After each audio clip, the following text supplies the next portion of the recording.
Hello and welcome to another episode of Disney Movie Investigation. If this is your first time watching, welcome to the show. In each episode, we take a look at a movie that is featured on Disney+. On this episode, we're taking another look at the Marvel Cinematic Universe as we take a look at Captain America: First Avenger. And if you are enjoying these episodes, I do ask that you please hit that subscribe button. That way you'll be notified with each new episode. Now, sit back and enjoy this episode of Disney Movie Investigation. So like I said, today we're covering Captain America: The First Avenger. This movie was released on July 19th, 2011. It was directed by Joe Johnston, and the screenplay was by Christopher Marcus and Stephen McFeely. The production companies were Marvel Studios, and it was distributed by Paramount Pictures. The budget for this movie was $216.7 million, with a box office return of $370.6 million. But let's take a look at the production backstory. So in terms of the development of the movie, in April of 1997, Marvel was in talks to have Mark Gordon and Gary Levinson produce a Captain America film with Larry Wilson and Leslie Bohemian writing the script. In May of 2000, the 97 would continue to be developed slowly, and then in May of 2000, Marvel would reach out to Artisan Entertainment to help finance the film. This would be halted, though, however, when there was a lawsuit between Marvel and Joe Simon over the ownership of the Captain America character. The lawsuit would take until September of 2003 to be settled, and then Marvel was set to license the film to Warner Brothers to produce. However, producer David Maisel would convince Marvel to produce the film independently, and Marvel would receive a $525 million investment from Merrill Lynch, which allowed them to produce the film independently and produce an additional 10 Marvel films. However, this changed when Paramount Pictures was in talks to produce the film, and they agreed. The film was put on a temporary hold during 2007-2008 Writers Guild strike, and then after on May 5th, 2008, after the success of Iron Man, Marvel would announce that Captain America would be their next project. Joe Johnston would be hired as the director in November of 2008.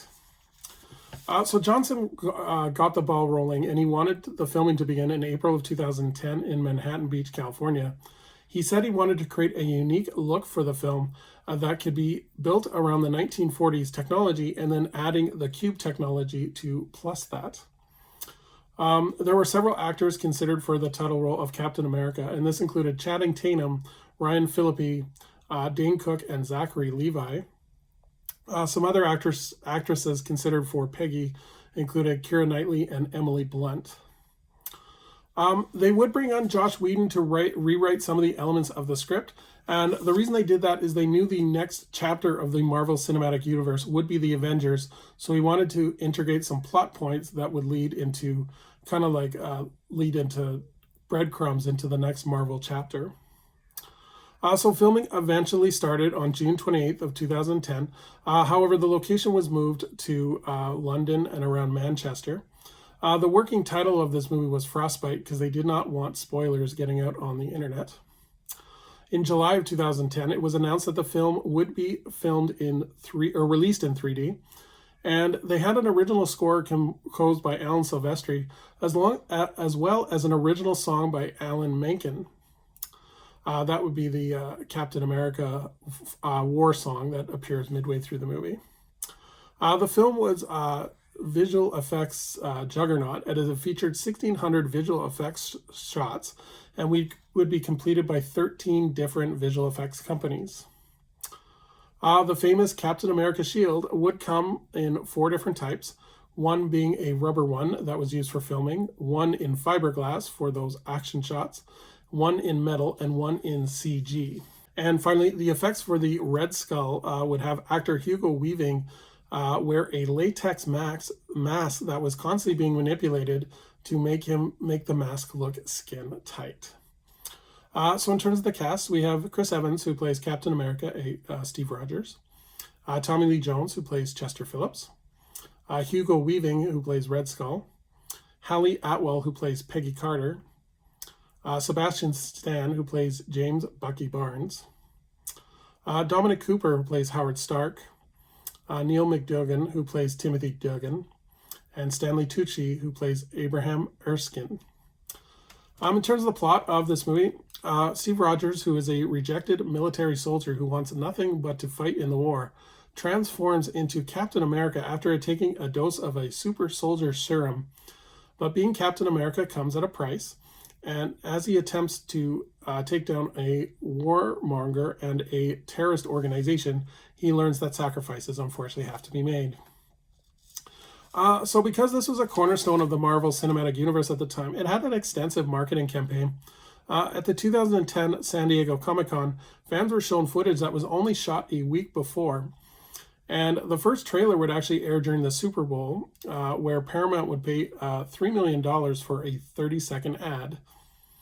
In May of 2011, the USO girls would perform on the USS Intrepid during Fleet Week celebration in New York City, and they were dressed in Captain America gear.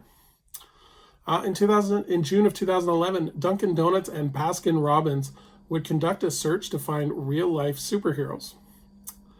In July of 2011, Paramount would promote the film by having an Independence Day celebration hosted by the Chicago White Sox.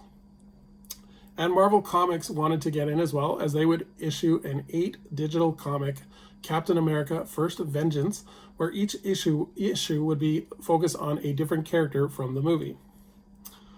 And then video games were a big part of it. They would release Captain America Super Soldier for various platforms.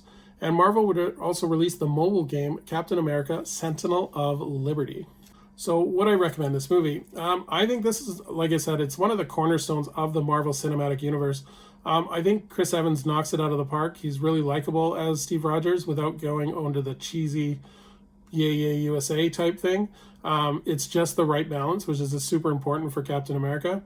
I think all the actors and actresses do really good as well. Haley Atwell, this is kind of what put her as a major star, and she kind of only grew from there.